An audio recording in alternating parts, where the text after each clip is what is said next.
everybody. All right, so we are on week 2 of reading The Hobbit, which we did chapters 2 through 4 this week. And yeah, I'm in here. We got 6 other people in here with me, so let's get to it, shall we? Book club meeting has begun. Let's go. Yeah, I'm in California, and thankfully, because of federal job, I didn't have to work today. Heyo. Heyo. I had to work today. Hello. All right. Hello. Yeah, it is what it is. It was a busy day. But anyways, so chapters 2 through 4 for week 2 of book club. Woo! Yay. Huzzah. I actually really love the fact that we upped the chapters this week because, like, I felt like it was short enough. Yeah, I feel like we're gonna have to definitely discuss what we want to read for next week, like to figure out chapters, page numbers, etc. But I think this was like a really good chunk, and I also really enjoyed this chunk of chapters. Like, really enjoyed it, and I think it was the playfulness of the they're trolls, right? Yeah. Like Yeah. the playfulness of the trolls. And I know that last week we talked about the like gajillion-year-old animated version of The Hobbit. That like, I mean, I know that I grew up watching it like on VHS and stuff, but like I felt like this, I was about to say this version, this is the original asterisk, but I felt like that animated, what I remember of it, I feel like the animated version from all those years ago did a better job illustrating and visually showing the whole troll encounter. Does anybody else remember that, like in the movie, in that really old? Yeah, no, I would agree, and I was actually discussing this with Mark, because part of it is with the Peter Jackson films, they tried to make them more actiony, and rather than it being played as it was in the book, it became more of an action set piece that then turned into them getting captured, and then the trolls were going to eat them. Right. And so they played that up more, and it wasn't as true to the story, while still maintaining a lot of it. Sure. But because it takes it away from it a bit. Sure. Well, Not everything has to be epic, right? And I think that the movies tried to make everything epic, and didn't leave it as much room for the fun. Yeah. Mm-hmm.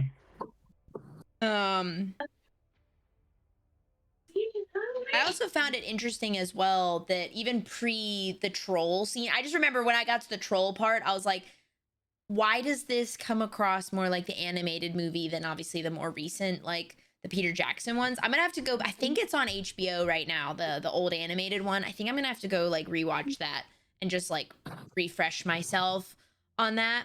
But I just remember when I got to that, I was like, this really reminds me of that one. So I wanted to bring that up like first. I was like, I must see if anybody else agrees. The other thing is because I recently rewatched the Peter Jackson ones just because I was kind of in a Lord of the Rings like rut, and they were good like have on one of my other screens kind of movies. Because even though they're not great, they are still fun. And I found this very interesting, like the beginning of chapter 2, which is obviously when they begin, you know, like Bilbo's late and stuff, and it's because like in the Peter Jackson ones, they're like already on the road, right? Like he comes running after them while they're already on horseback and everything. Whereas in the book, they're like at an inn, right? They're and he like runs out of the house with like next to nothing. Like it's like Gandalf who brings him all of his stuff later. Whereas in the Peter Jackson, it's like he's got his backpack, he's got the contract, he's like running after them literally down the road. I'm going on an adventure. Yeah, I found that interesting because it's like in the Peter Jackson movie, I feel like Bilbo wakes up and is like, oh my god, thank god they're all gone, and then he decides to do it. He packs his stuff up and goes. And in the book, it's kind of like, oh, thank God they're gone. And then Gandalf shows up and kind of is like, oh no, you got 10 minutes, and kind of pushes him out the door. Yeah. So I feel like that's the like a little bit of the difference there. Like Gandalf knew in the book that he probably would get cold feet, and just like, basically forces him out the door and is like, go, go, go, go, go. Right. Not really giving him a chance to, think about it too much. No, that's a good point. Although one thing when he talked about him running, so I don't think that I caught this time where it's like, he said you have 10 minutes to get there. You'll have to run. And he runs down the lane, past the Great Mill, across the water, and then on for a mile or more, and makes it in 10 minutes. And so for this 3-foot tall guy, he was hoofing it. That's a very good point. Yeah, he runs faster than me for sure. Oh, absolutely. Yeah, he would lap me. It would be the Captain America and what's his name, where he's like, on your left, Falcon. on your left, on your left, and I'd be like, oh yeah, and just like whack him with my book, and just this Hobbit's running laps around most of us if he's going that far in that 10 minutes. Yeah, no kidding. I didn't pick up on that. That's a good point. Let's see. Yeah, I had that part open too, Civ, when you mentioned the like kicking him out the door, because in my version it says like Gandalf's like, my dear fellow, said he, whenever R, and the R-A-R-E is italics, and it's like whenever are you going to come, meaning like we're waiting on you, buddy. I mean, we haven't waited on you, but like I know you're gonna come. When are you gonna leave? Like when are you gonna start? Kind of thing. Yeah. Let's see. Yeah, I mean, I think he's already eating second breakfast. So I think, I don't know. It was my thought that if Gandalf hadn't showed up, he probably wouldn't have gone. Well, yeah, and in the paragraph before, it's even, he's talking to himself, like, don't be a fool, Bilbo Baggins, thinking of dragons and all that outlandish nonsense at your age. Like, he's like just like completely talking himself out of anything of like, well, why are you even thinking of such a thing? Like, oh yeah, and you're right, he is eating second breakfast. Yeah. Let's see. And then let's see. I highlighted this for something. Yeah, like the whole let's see, where is it? Oh yeah. I also like this part where Gandalf is like, well, if you had dusted your mantelpiece, you would have seen the letter left here. Like, and it's like, okay, yes, because that's what I do when I first wake up in the morning, is dust my mantelpiece. Yeah, it is a very British thing to say. Right. It's like, this is definitely what one does first thing in the morning. Oh, speaking of very British things, because I noticed this when I was reading, I noticed how the Shire really is just like Oxfordshire. Like they have very simple lives. They have clocks. They have coffee and tea and tobacco, and it's just like, I know it's a fantasy world, but it's hilarious because none of that stuff would have existed in a medieval setting. But the Shire is not medieval; it's more modern than everything else in the world. Yeah. Yeah. It's also so cozy. Like, I want to live there. Oh no, I agree. Like, I don't think there's a single person who doesn't wish to live like a hobbit. Yes, agreed. I mean, houses are bigger, yeah. Houses are a little small. You can just make a big hobbit hole. You can size them up. Exactly. Or if you're Ashford size, you don't have to. Wow. Wow. Okay, Tim. Just taking a shot here. My goodness. Well said. Wow. Okay. That's fine. I accept that. Hey, I carried you to the fight pit. Trust me, I know what I'm talking about. Yeah, I know. That was one of my favorite memories from this year. My feet hurt, but I wanted to fight you, so I was like, Tim. That was really funny. People gave us some weird looks. It was great. I was just like, don't mind us. It's fine. It's fine. Everything's fine. Anyways. Let's see. Yeah, I love the part where Bilbo is like recognizing the fact that he has nothing with him. It's like, to the end of his days, Bilbo could never remember how he found himself outside without a hat, a walking stick, or any money, or anything that he usually took when he went out, leaving his second breakfast half finished and quite unwashed up, pushing his keys into Gandalf's hands and running as fast as his furry feet could carry him down the... Yeah, and all the things. Yeah, it's like, he just left everything. How long is he gone again? Like, they kind of like... I know that's... Like, throughout the whole book? Yeah. How long is he gone? The whole book's a year, I believe, isn't it? Yeah, I think so. So yeah, something like that. He left Like, his... I believe it's a year to the day. So he just left his breakfast half-eaten for a year? Well, I'm assuming, somebody comes along. I guess. Sorry, I just... Yeah, the Saxo baggages. Hobbit. I mean, at the end of the movie, they're selling off all of his stuff, so...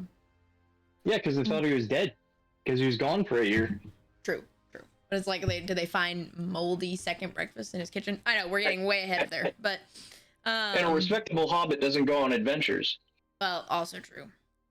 Let's see. All right, I didn't really take many notes. Yeah, I've never been part of a book club before, so I wasn't sure if I had to take notes or anything. Sorry. No. I annotate my book. I'm annotating as I go with colorful sticky notes to try and make myself slow down, because I have a tendency to, when I start really reading, and I really, really start reading, is I skim a little bit, because I don't know which way it is. Eyes or brain goes faster than the other one. This? No, I'm reading it. I'm reading it. But I'm I'm intentionally making myself slow down by annotating, because I want to read it, completely. Rather than speed read. Exactly. I also have a tendency to reread my favorite books, which also makes me skim, because I already have read them several times. Yeah. No, I'm reading these. Because we're proving So one thing that I thought was interesting about the pacing on at least chapter 2 is I was wondering, because at first I read it and I'm like, it sounds like it was later that same day where they run across the trolls or whatever.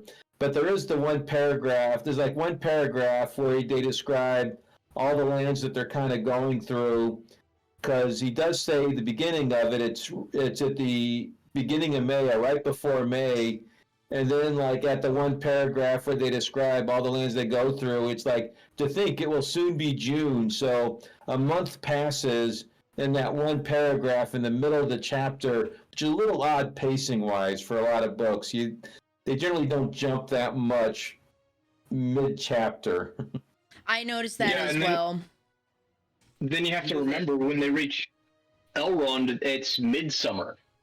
Yeah. Yeah, they stopped there again for 2 weeks minimum, to hang out and rest and get supplies and food and stuff. Yeah, I did notice that July or the June jump as well, Mark, because it was very distinctly noted, because it says soon will be, and then I think later in the reading for this week it said it now is June or something. So it's time has traveled. We have moved. Let's see. Yeah, it's I have a Kindle, so I'm not I don't know what page it's on, but I think it'll soon be June, and then that's highlighted at the end of that paragraph too. It's a good part. When he says bother burgling and everything to do with it. I wish I was home in my nice hole by my fire, with kettle just beginning to sing.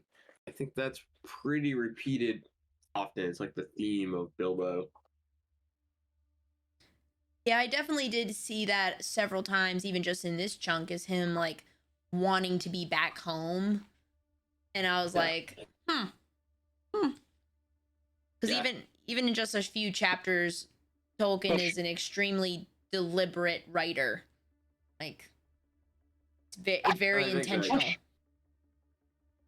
think that's when you go through, I don't know if you're going to trauma bonding, but Yes, I am. It's a real thing when it's not like everything's not fun, Yeah. Yeah. There's a real like sense of, oh, I wish I was home. Mm-hmm. So I think we've moved away from that in the modern world. Like when we go camping or when we go, to do anything, it's usually not miserable. And if you're miserable for extended days, you usually want to go home.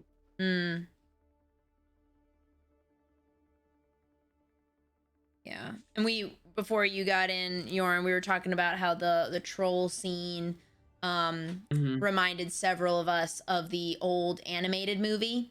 Like that the old animated movie really depicted it almost like the book, whereas the new ones, like Mork made a really good point that they tried to be more action-y. Yeah, I remember that too. I don't really remember the scene from the animated movie, but the Peter Jackson version of The Hobbit was very action oriented. Yeah. In like everything was action oriented. Yeah. He was trying to make another Lord of the Rings trilogy versus. I don't think that Lord of the Rings was that action oriented. I think he was trying to make like a Marvel movie. Yeah, that's the feeling I get when I watch the Hobbit movies. Yeah. Did they predate Iron Man? Or were they like in the middle of it? I don't know. That's kind of irrelevant. I'm not sure. Hey, that's not coming in through the microphone, is it? No, you're good. Okay, because my wife's using the food processor, so I'm just... No, you're fine. You're good. You're good. I have to use it. And doesn't where was it in the here talking about the troll scene? It's like after. It's like when some of the dwarves start coming in. Oh, where is it? It's after Gandalf leaves. Yeah. Right. And it's like just rainy and miserable. And so it's after it's been a month on the road. That's when the trolls come in. Yeah. I'm in it. Trying to find there was this one. Yeah, like because in this one it notes that Thorin, he came in last. Like after everybody else had come in and was captured and like, in their little dwarf pile and everything, ready to be cooked and everything. But it's like it was also interesting because he ends up getting captured just like the rest of them, right? And so it was kind of neat to be just like, oh, even though he's Thorin Oakenshield, he's kind of just like everybody else. Yeah. Well, he puts up more of a trouble for the trolls than anybody else, but yeah. Yeah. I like Thorin. Oh, go ahead. No, go ahead. You go ahead, Jorn. Sorry, I was just trying to find a part that I had highlighted. So go ahead. I would say, and so far, like I said, last time I read The Hobbit, I was like 13, and so I'm finding already that I like book Thorin so much better than like Peter Jackson Thorin because he seems nicer, more relatable. Like I know like that was the main thing that I noticed in the next chapter, which we haven't started with yet, but like I noticed it a lot then, like, oh, he's totally fine hanging out with these elves and doesn't have a giant stick up his bum about it. Yeah. And then like with this where like he gets caught too, he's not just like this mysterious leader figure, like he's he's he's maybe he's a better fighter than a lot of them, but like he's still like, I don't know, seems more like fun and relatable and more of a, I don't know, a character I like. And he's more chatty. Yeah, and chatty, yeah. Like, I forget where it is in here, but I was just like, wow, Thorin talks a lot. Like, again, in comparison to the movies where he's like this very like stoic, like you're beneath me, like Yeah, you guys know how like in when Game of Thrones was really popular, but there was like people naming their children Khaleesi and stuff like that. Mm-hmm. So when this book came out and it was really popular, there were people naming their children Thorin because they liked the character so much. I mean, that's not shocking. It's I mean, it's not shocking, but it's kind of interesting to think that in the 30s, people were naming their kids after a book character. No, I'd say like not when it came out. I meant like when the craze of it hit the U.S. Like the 60s, 70s. Oh, okay. Yeah. But still. Right. So. Still. And the only reason I know the year that The Hobbit came out was because of Marvel, which is sad, but because it came up in the Falcon and the Winter Soldier TV show, they mentioned how Bucky Barnes had read The Hobbit because he knew who Gandalf was. Oh. Yeah. Interesting. He's like, yeah, I read The Hobbit when it came out in 1938. Oh. That's interesting. I'm very far behind on all of the shows, so They're hardly worth watching anymore. well, Yeah. yeah, that's a whole other tangent.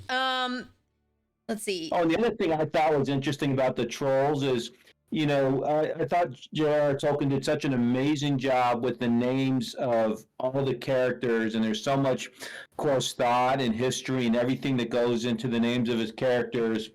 To have Bert and Tom and William for the troll names, I just thought was hilarious. And to me, it's like it's the dumb Americans that he's picking dumb American names to have them be kind of in the book. That's what I thought. Yeah. It was very like the Muppets. I was like, what is going on here? Yeah. I don't think it was Bert and Ernie, the dumb American stars. Yeah, I agree with you. That's funny. They were like soccer hooligans.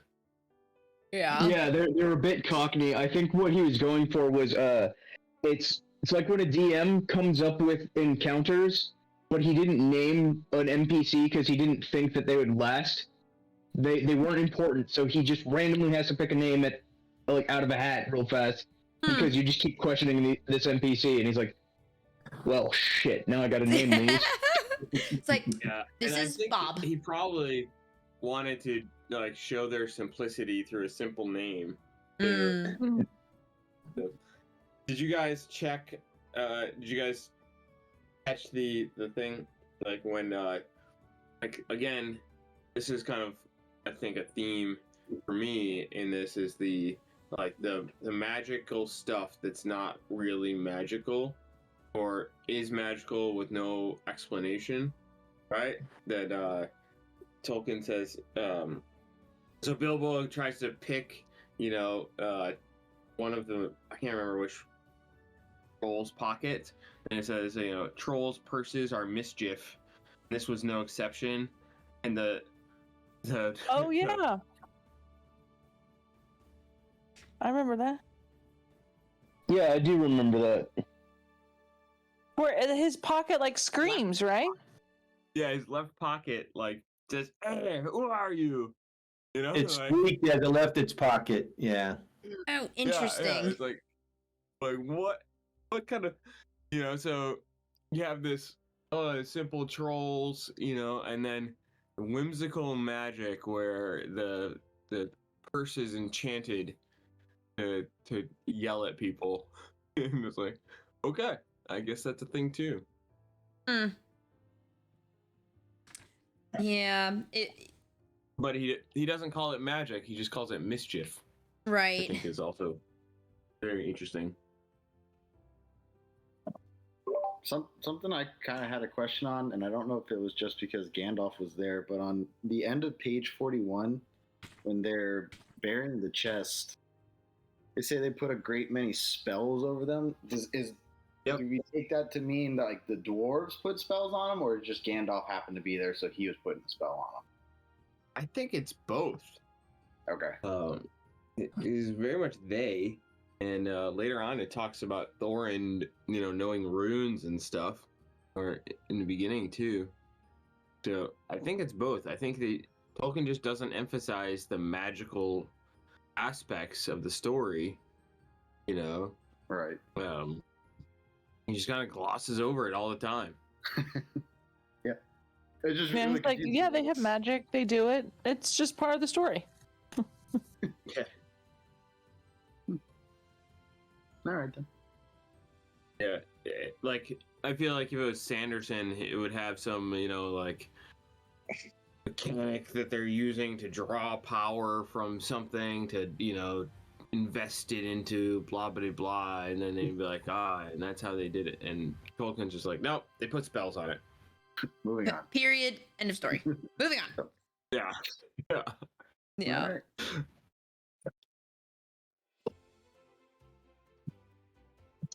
I also, I'm I gonna. also like that they had to go.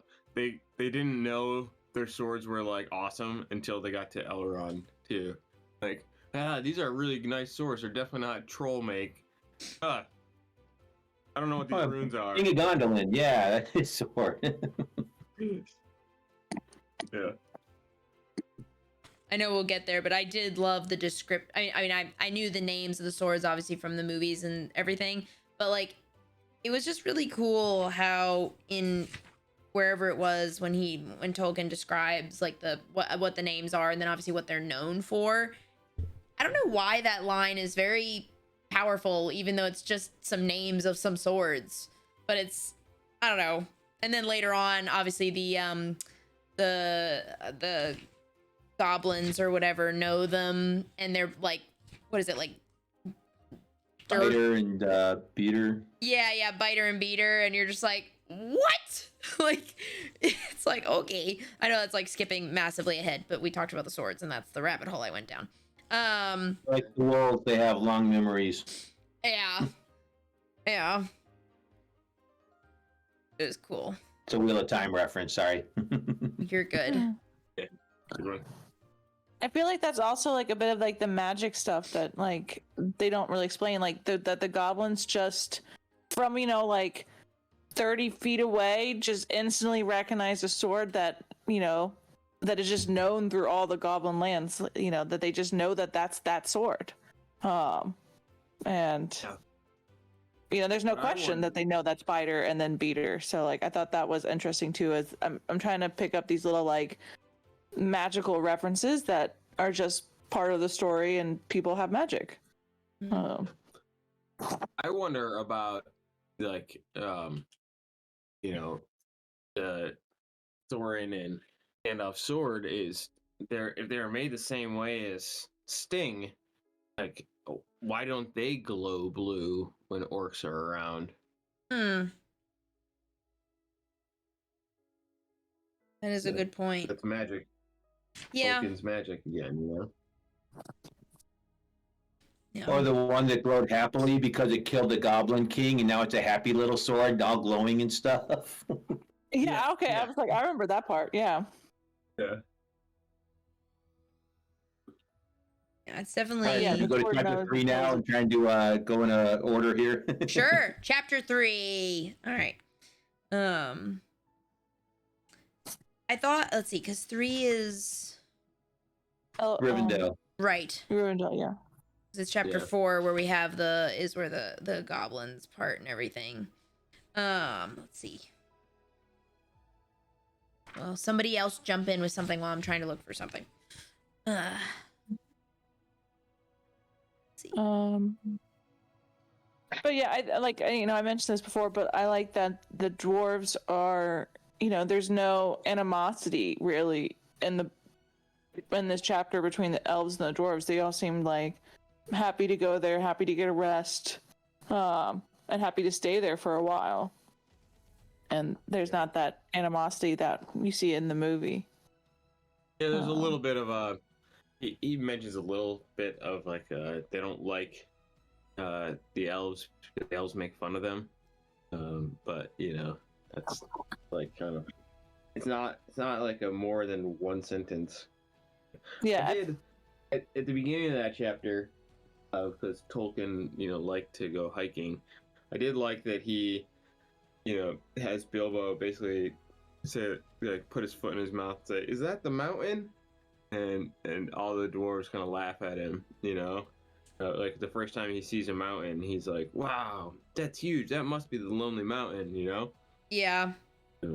I was just gonna bring that up as well. Is that to him that's like, oh my goodness, and it's like, well, dude, you haven't gotten out much, like.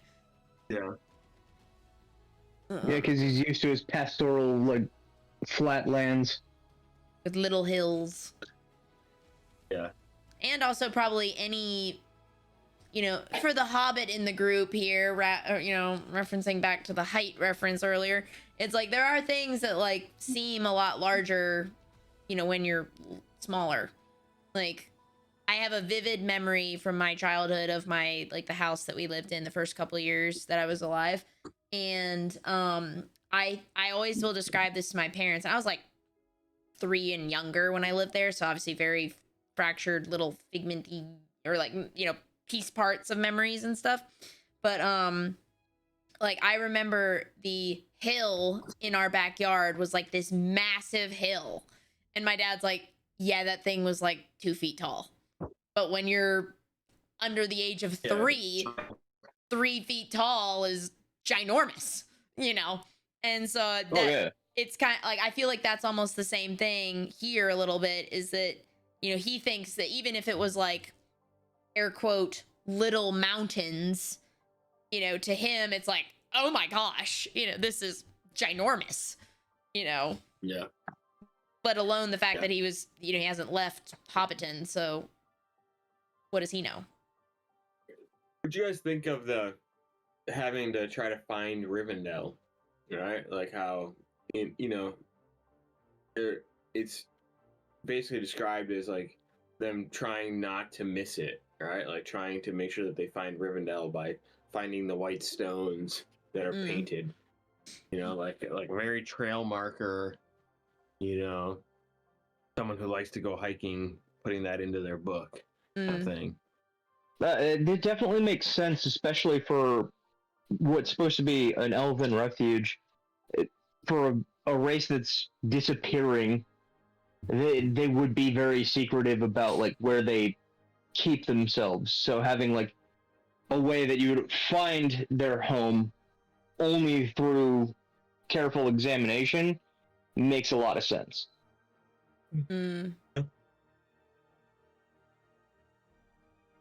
Yeah. Not sure if anyone here plays the Lord of the Rings online video game, but no, that game does a really good job at doing the maps, and so it gives me the sense of where things are in relationship to other things. But I don't know if I ever caught the white stones parts, but they actually do show up on the trail as you head up towards Rivendell. Oh, way cool. Those are neat. I like little touches, like not Easter eggs, but kind of sort of Easter eggs like that. I like those kinds of things. Details. Yeah, little details and little like references that are accurate and everything is cool. Let's see, because didn't they? I feel like I'm gonna see.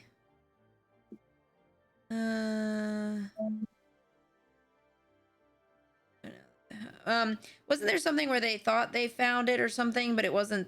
They weren't there yet or something. There was like several. He talked about like gullies and bogs, and things like that.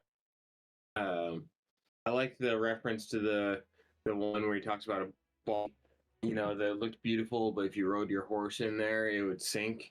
Oh yeah. It made me think of like the never-ending story. Oh like, yeah. Yes. Yep. The sinking horse moment. Mm-hmm. Hey man, too soon. Oh man. Watch that movie like the other week, man. Too soon. And also, where was it? Was it Gandalf that says this? I think it's Gandalf that says it, but he said, like, I sent a message by my friends and we are expected. So it's like, they know we're coming. Yeah, yeah. That was. I thought that was again like the magical, like, aspect of Gandalf, just being, like, what friends did you send? Right. Like, Yeah. in the movies, he portrayed that's portrayed as like the, like the little moth he catches on Saruman's tower, right? And then whispers to it, and I think that's a really neat, one sentence, like, oh yeah, I have friends that send messages for me. Although he does say at the end of chapter 2, when they get where were you, looking ahead, then what brought you back, looking back, he did say he met a couple of friends from Rivendell. Yeah. Yeah, so you think it was more elves and less, like, beasts? I met 2 of Elrond's people. They were hurrying along for fear of the trolls. Oh yeah, that's right. He did say that. I feel like that's where it's like we've noticed this a couple times where, and you guys have mentioned this about just like the overarching like Lord of the Rings Tolkien fandom, is that people have like different little theories about things. And to your point, Mark, it's like, yes, there's that literal, spelling out of what the friends could be. But I also feel like, to Yoren's point, it could be the like moth type of thing, like was depicted in the movie. Like, it could be both, or it could be either. Yeah. It's probably just the elves. Well, there's the point there. Yeah. Yeah. I like when they come into Rivendell, right before the elves start singing, he says, it smells like elves. Yes. Okay, I was gonna bring that up. What do elves smell like? Happiness. Happiness. Flowers probably. Really clean. Slightly arrogant, but with a Smells hint like arrogance. with a hint of elitism. I would assume lavender and cabbage. I tried not to like let any while I'm reading this to let any of my like elven modern things influence like what what this is. And yeah, I mean, in like modern, the fantasy genre has really just defined elves in this like hoity-toity earth-loving people, magical thing, right? Like D&D has just made elves into something I don't think Tolkien really intended them to be. But yeah, I don't know. That's just me. No, that's a good point. Also, I find it really interesting that in the book, when we first get introduced to the elves, it's very like, they're kind of in the shadows and they're literally singing songs that are kind of like jokes and insults at kind of the group in the party. But in the movie, you see them and it's kind of like that stereotypical like, oh, they're these straight-backed, high-chinned people, and they're like, "Oh, you're in our land. Welcome. How can we help you?" And like, "Why are you here?" Kind of thing. And it's just really interesting to see that in this book. It's more like, no, they're actually really like playful little jokesters that are just kind of hanging out, making fun of your group as you're walking around. Yeah, that's what I'm getting at. There's a serious difference in between what the Peter Jackson movies portray the elves as, right? Like this always serious, like Enya playing in the background, kind of people, just everything is beauty and, like kind of, the etherealness. A perfect word, the ethereal elves. And then in Tolkien, they're like singing this kind of body tune about the dwarves coming in. You're like, ah, well, and they're just like mixing in like this random magic of like knowing Bilbo's name, and I found it interesting that they don't call out Thorin's name in the song. They call out Balin and Dwalin, and you're like, okay, you know. That's a good point. Yeah. Well, I think a big difference too is later on, like with the Lord of the Rings proper and the Silmarillion, Tolkien fleshes out elves more there and makes them more into the haughty and more arrogant, like aloof, eternal creatures that we think of now. As we're in this is really more of an adventure book, and everything is more relegated to adventure and fantasy and fun. So you have the body elves who are teasing because they're jibing, and it points to the later to be revealed issues of the dwarves and elves. Rather than it just being outright animosity, it's more like, no, we'll joke with you, but because they have banter, but they're not like outright aggressive yet. Mm. Yeah. Yeah, I think that's what I was trying to get at. Like, that's, if we phrase that really well, like it's banter, it's teasing, but it's, which is more lighthearted. And like the dwarves don't like them because they get, they think they're foolish rather than just like they hate them. Mm. Yeah, because the dwarves are definitely more stoic, and they're about their serious dour work rather than, while still being playful themselves. Like, think about like the song they sing as they're messing with Bilbo about the chipping the plates and cracking the bottles and stuff. Mm. Look, they put everything up and they clean up after themselves, all while joking that they're gonna break everything, but they're very serious about their work and their lives. So, I'm even rereading this line where it's like, even decent enough dwarves like Thorin and his friends think them foolish, which is a very foolish thing to think, or get annoyed with them. Mm-hmm. For some elves tease them and laugh at them, and most of all at their beards. Yep. And then also, to your point, Tim, I think you're the one who said it, is that we talked on this last week a little bit, that The Hobbit was written as like a book for Tolkien's son when he was like a kid. And so, yeah. Like, and then, with Lord of the Rings, it was written for his son as an adult.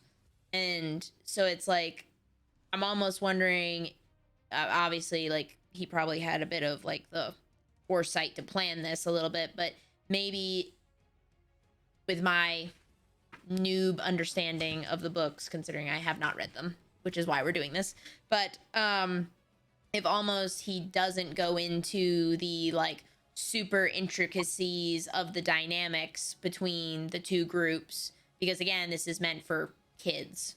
So it's like, I also think this was his first book he wrote down, and he had a bunch of notes beforehand.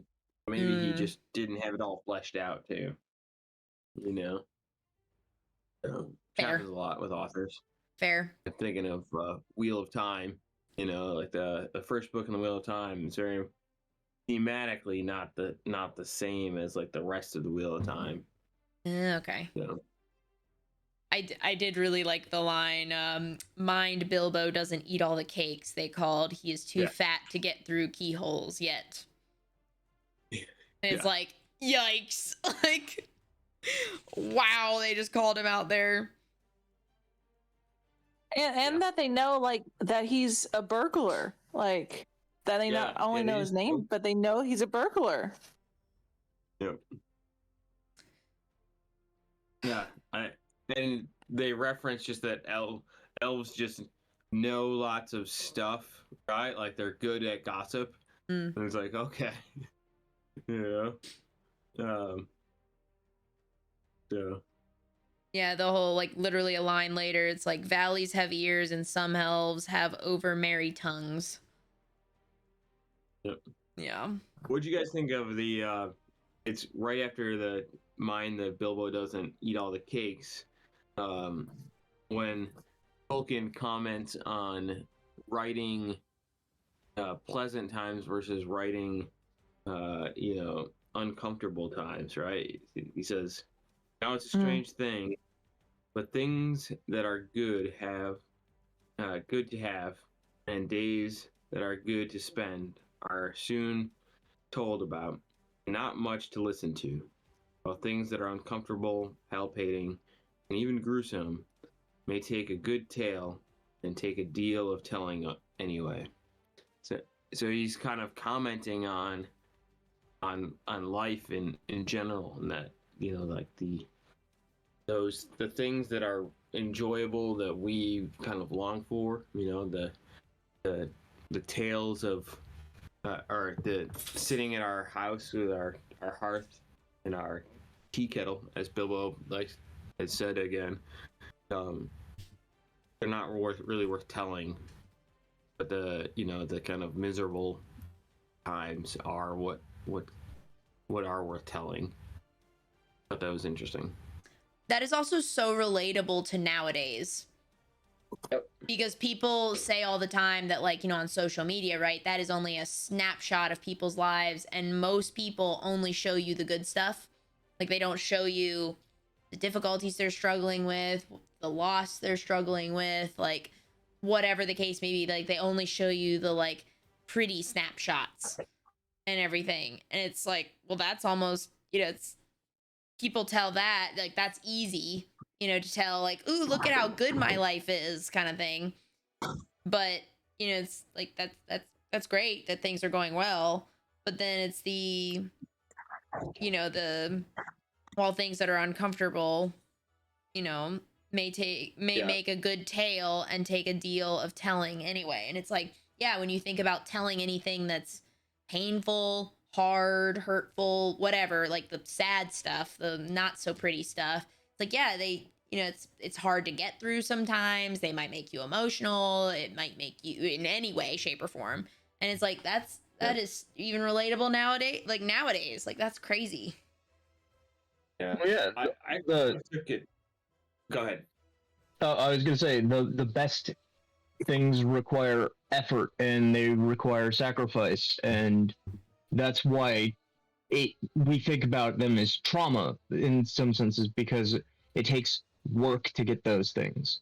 Like, that's why Bilbo ostensibly writes the Hobbit, because the Hobbit is the tale of his adventure there and back again. A Hobbit's holiday is because it was all the hard work and effort he put in on the adventure.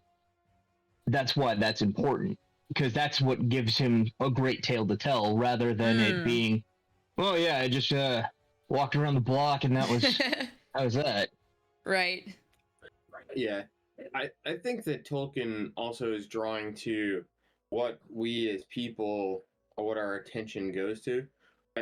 I think that the social media thing is unique to our culture now because of the medium, right? That we can show a very fast snippet of the good thing in life and be like, aren't you jealous of this? Right. All right. Don't you want this? Doesn't this hit your dopamine that you want this? But if you look at other form of media, when you watch movies or you watch the news or anything, then they're not like it's not good things, right? Like, the news is not full of, like, hey, look at this, what this person did in this town to help these 100 people. It's like, it would, if there was news from that town, it would be the opposite, even if it was far less impactful, right? It would be almost always something negative.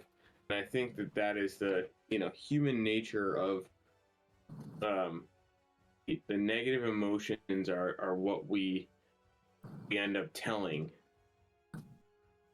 Hmm. It sticks the most in our memories. It's just Oh, for like sure. if somebody gives you an insult, you remember that more than if somebody gives you a compliment. The compliment, like, you need like, I think it's something like 50 compliments to make you forget about a single insult, Hmm. or it's some number like that. That's it skewed in a way of like needing way more affirmation afterwards because our minds take the negative so much more seriously. It's like, okay, we need to fix this. Hmm. That's why I mix my compliments with insults. The math doesn't math Nice. there, buddy. No, it does. If you look at somebody and say, "Hey, you're a majestic fucker, you piece of shit," then I mean, they're gonna. I'm glad I'm majestic, at least. There you Let's see. gotta keep it I mixed. like the term magnificent bastard is always a good one. I mean, we have a lot of those in the Hearthguard. Yeah. Oh man. I mean, Gamble alone has a lot. That's true. Well, I mean, right now we're only at 2 for him, so. Let's see. I'm not gonna lie, I seriously do love Tolkien's writing style. Like, it's like somebody telling a story, but they have a way of just making it where, like, this could be somebody's writing down like a journal entry, but then suddenly it's like, oh, and hey, dear reader, this is what they look like, or this is what that's like. Just the fact that he'll take a second and just kind of turn it to the audience, break the fourth wall, and then go right back into the story. It's one of those ones where, like, you sometimes you get bored reading a book, and it just does just enough to like grab your attention and throw it right back on the page, and I love it.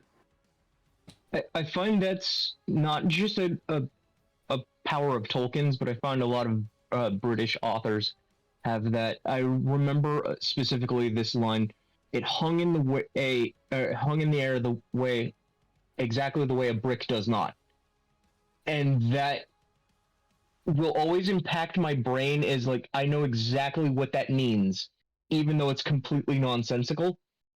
And I think that might have been what's his name? Douglas Adams. Yeah, that was Douglas Adams. That sounded like such a Douglas Adams line. Yeah, and that's what I mean, though. But like British authors are just so capable of describing something in such a manner that it's like you know exactly what they're saying, even if the line itself doesn't make a ton of sense on its own, like out of context. And I think Tolkien was one of the early pioneers of that. Mm. Yeah. Gotta love the British. Yeah. Well, particularly too, because his power of linguistics. Yeah. The foreshadowing into, we can segue into chapter 4 here, is this one last I know that the ending with the moon runes is, I feel like, very the movie kind of portrays it, unless anybody has a strong comment on that section. But I do like this little foreshadowing that Thorin says about his sword, where it says, Thorin pondered these words: "I will keep this sword in honor," he said. "May it soon cleave goblins once again." And then we go to chapter 4 and cleaving goblins begins. Yeah. It's a classic for what you wish for. Right. But yeah, it's like, unless anybody has strong comments about the moon runes section, which we all know the whole, like, I thought it was interesting that the dwarves said they don't know how to figure out when Durin's Day is anymore. so is that like indicative of it being like almost like lost because of them not being in their home? Yeah, I mean, he clearly says that. Like, what was lost. Yeah, so I mean, that's just kind of it's twice in that one little section Tolkien talks about the things lost, right? Like the dwarves don't know how to figure out when Durin's Day is anymore, and Elrond mentions the fall of Gondolin, and you're like, whoa, like those of us who read the Silmarillion, that's like a, oh man, it's just a quick throw out. Oh yeah, the Gondolin, the city that's lost, and then, well, it's like, no, that Gondolin, that should have been when Amazon decided to butcher the Lord of the Rings. That's what they should have done. I'm almost glad they didn't, but the fall of Gondolin would have been an amazing story. But Yeah, I see what you're referring to about the where is it? I just had it. Where is it? But this will not help us much, I fear, for it passes our skill in these days to guess when such a time will come again. Yep. Which is interesting because it's like they say it's the first day of the dwarves' New Year. So you're like, shouldn't that be a pretty, notable date on the calendar? It would be if they still had the society that they had, but they were cast to the winds because of the dragon destroying the Hall of the Lonely Mountain. Smaug. Yes. Yes. Yeah. I mean, the next chapter references that too. In the talking about the dragons coming down and driving the men out. And so that's why the places are so wild, and so dangerous. Which is, again, what's the Northern Kingdom's name? Arnor? Or yeah. Thank you. No worries. So it's like, basically Tolkien referencing the fall of Arnor,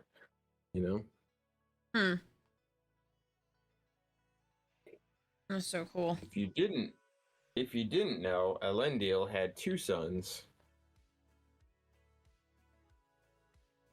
I love hearing all of this knowledge from you guys.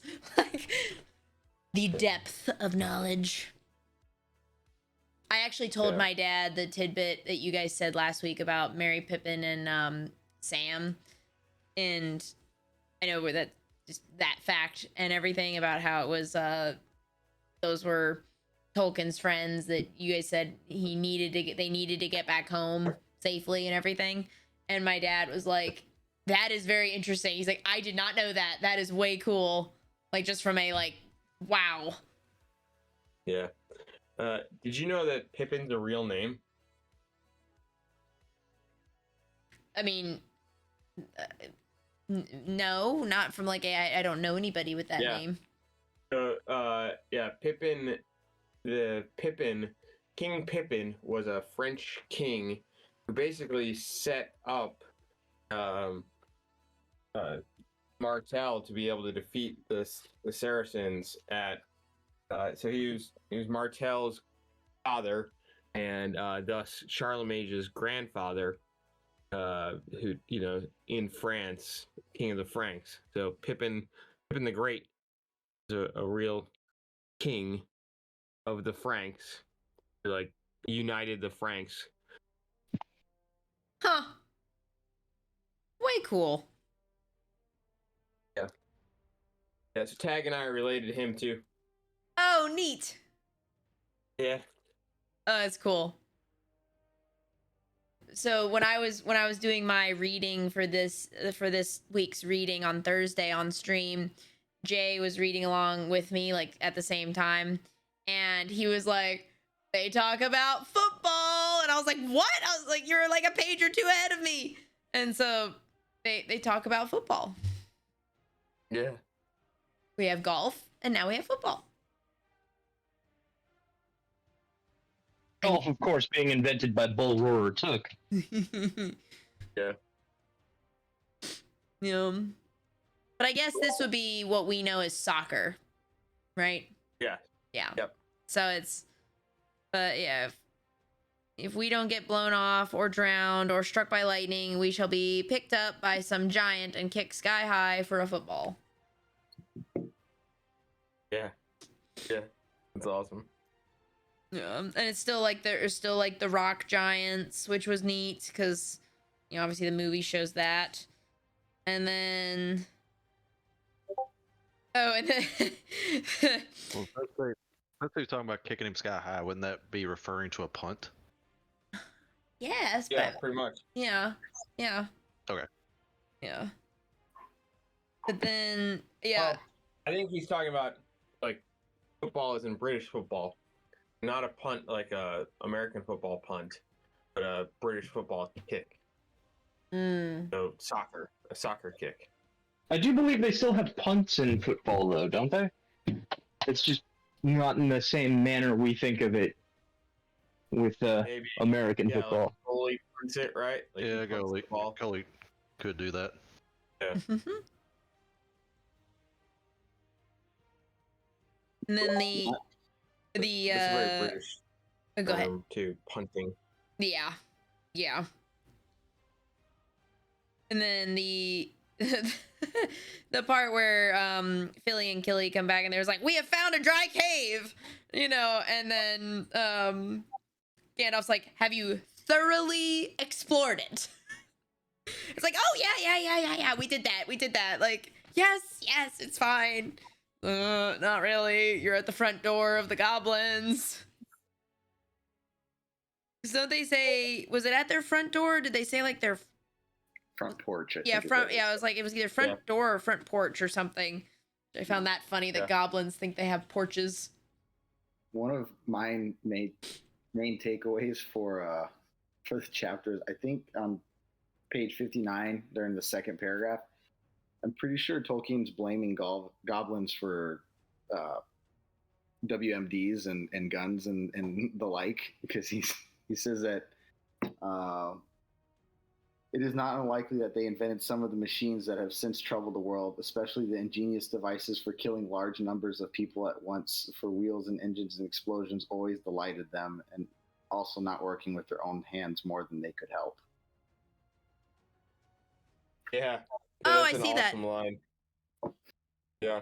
Oh, interesting. That would work well with his belief that like mechanization was bad, because he was much more for the handmade, craftsmanship of old.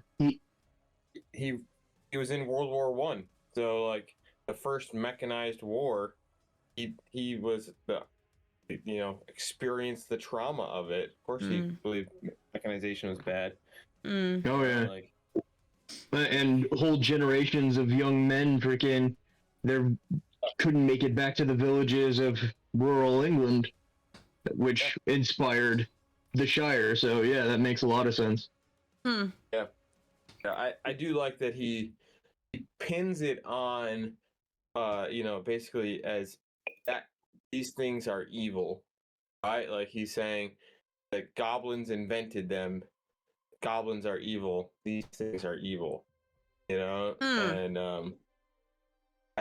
I mean, I can wholeheartedly buy into it. That is a very interesting path of logic, right? Where it's like like you just said, where it's like, well, they created it and they're evil, so then that's evil, and then just like that. Yeah. Yep. That is interesting. So before that, another great line that I like pulling out Tolkien philosophy. I love it. When Thorin, says, "There's nothing like looking if you want to find something. You certainly usually find something if you look, but it's not always quite something you were after." And I thought that was that just harkens to me as life advice. There's if you don't go looking, you're not gonna find anything, but you may not find what you thought you were gonna find, but you'll find something. Yeah. No, precisely. Yeah. And I think it's also just, encouraging people to just go and see what happens. Explore. Yeah. Leave the basement, bro. Get out and go do. Leave the hill. Oh gosh. Yes. Yes. Oh, that's fantastic. Also, R.I.P. ponies. That was real sad. Yeah. Roast pony. Yeah, that's Roasted pony. yeah. For goblins eat horses and ponies and donkeys and other much more dreadful things. And they are always hungry. It's like, same bro, but I don't choose to eat those. You know how stressed I would have been if I was Gandalf and I lost Elrond's horse? And it got I would have been stressed. Gandalf's special pony. Yeah. Yep. Yep. Including a jolly, sturdy little white fellow that Elrond had lent to Gandalf. I wouldn't even be able to pay it back, especially Gandalf. He's got like no possessions, so it's just like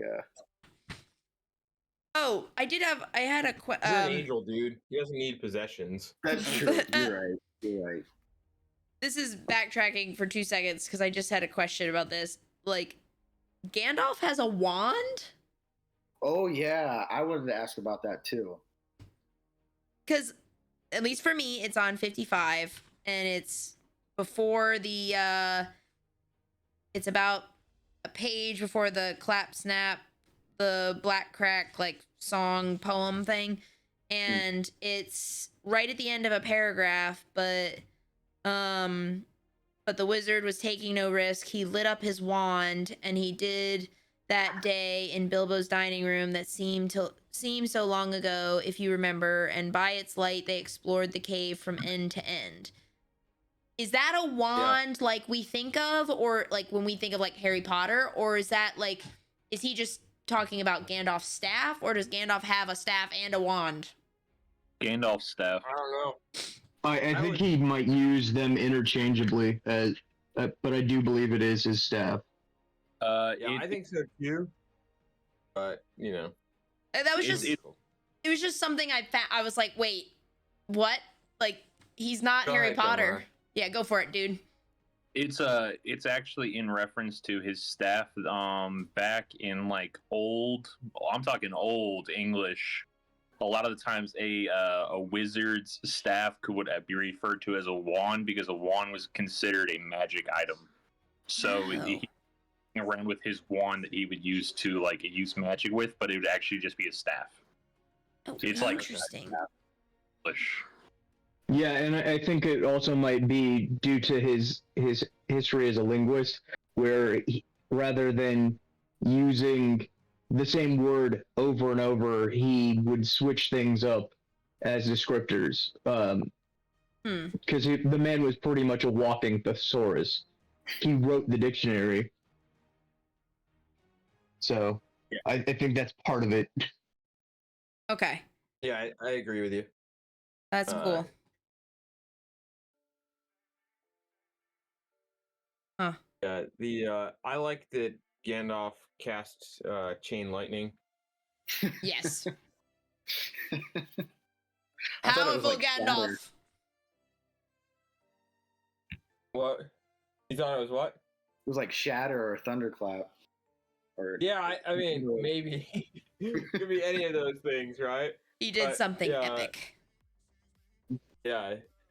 Like, bam, suddenly, like, Gandalf is gone. He's just like, lightning fills the area, it smells like gunpowder, and, yeah. Cool. Did that man just do Thunderstep?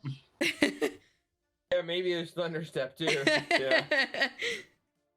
Also, when he reappears, it's just on sight for him. He starts stabbing. Yeah. Yo, Yeah. are you trying to tell me that Tolkien invented Dungeons and Dragons? I mean, ostensibly, yeah. Just about. Yeah. Oh my god. Pretty much everything in those books was just, hey, let's make it to where we can play the hobbits. Yeah. I mean, so if you're really gonna do it, I would say, Three Hearts and Three Lions has a lot to do with Dungeons and Dragons too. If you read that, I don't know if anybody's ever read that. Essentially, that's where like bins come from. That's where the the alignment chart comes from. It's a whole deal. Hmm. Hmm.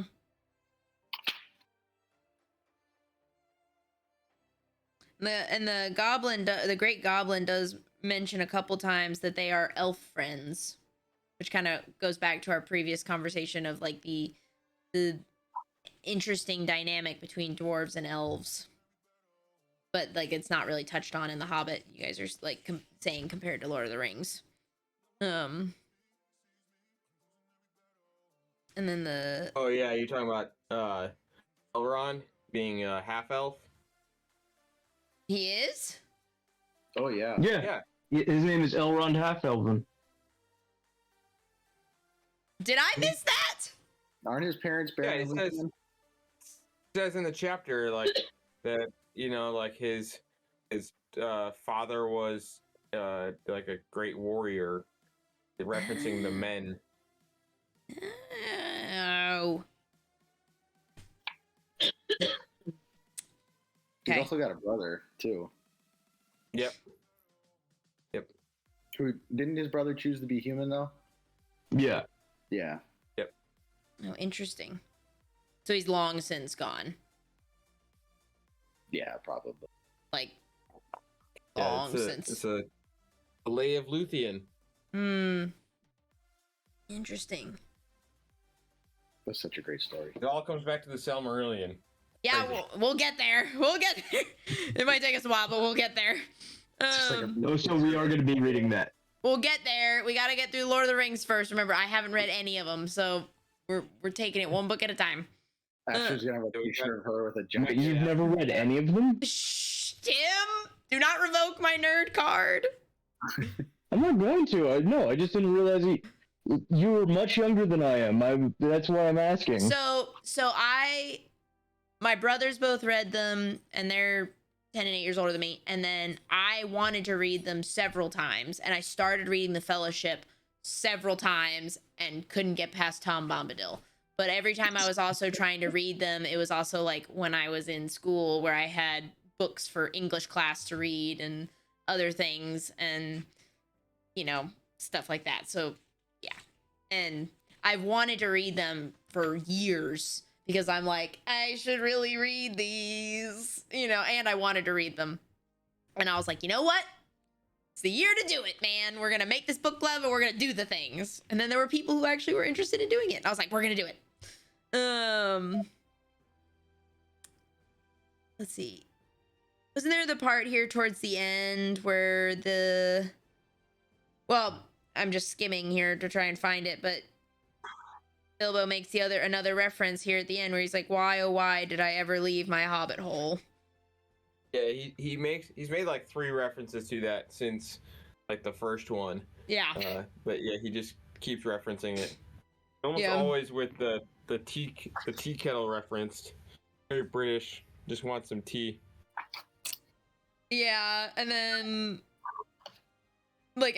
Bomber even says, why, oh, why did I ever bring a wretched little hobbit on a treasure hunt? Yeah, why'd they have Bomber carrying him? That's not fair. I don't know. Yeah.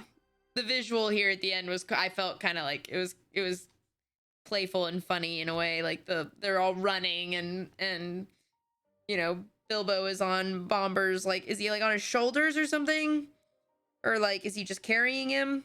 But either way, it's just like, that must have been a sight.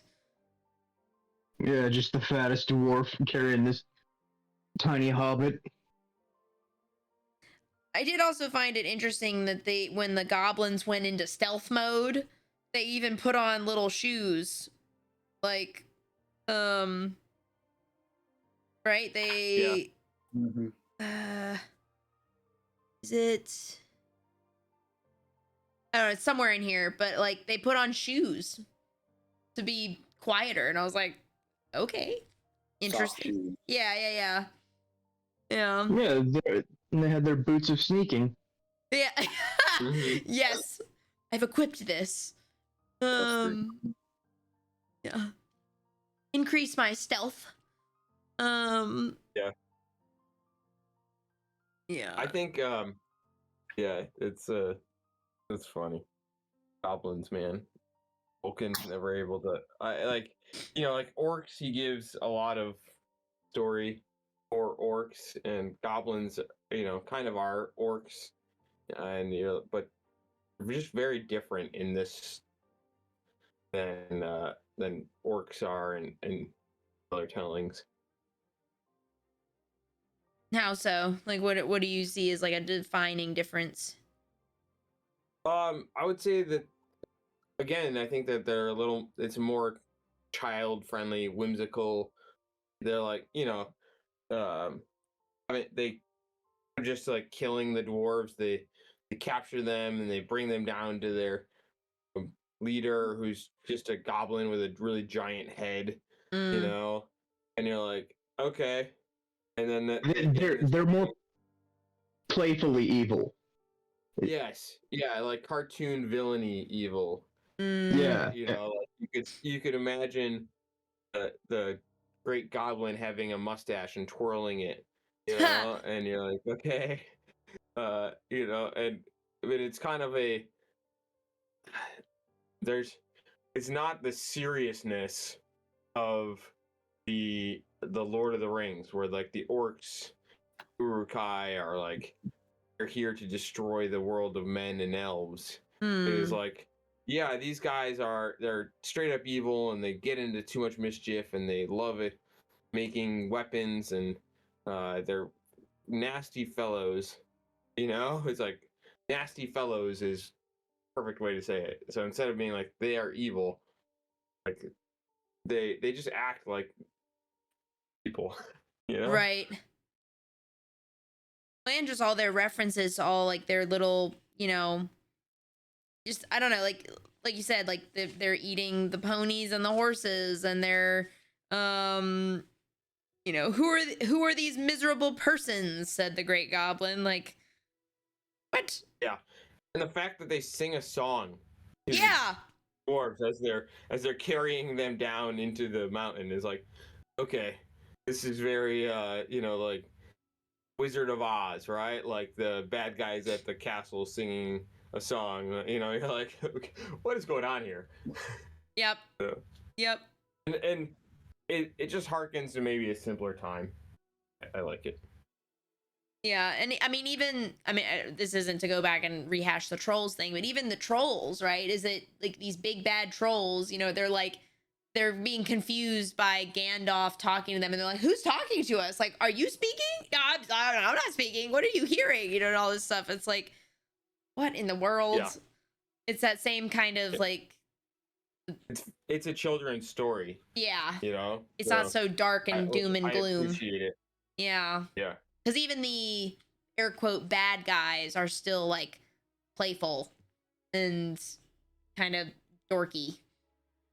And yes, even though they are the enemies of our main characters, or they're the threat to our main characters, yeah, no, that's a good point.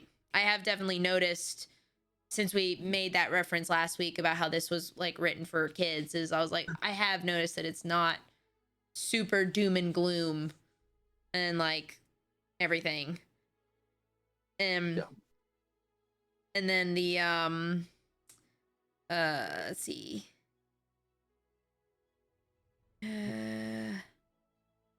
Let's see. Oh, this line at the end where Thorin or I don't remember. I think it's actually Gandalf counting, like when he's counting off everybody, and he's like, okay, we got 14. He's like, well, it might be worse. And then again, it might be a good deal better. No ponies and no food and no knowing quite where we are, and hordes of angry goblins just behind. On we go. Like, it's like everything's miserable, but everything's fine. Yeah. It's like we are in like the worst possible place ever. It's fine. No resources. Let's continue trekking on.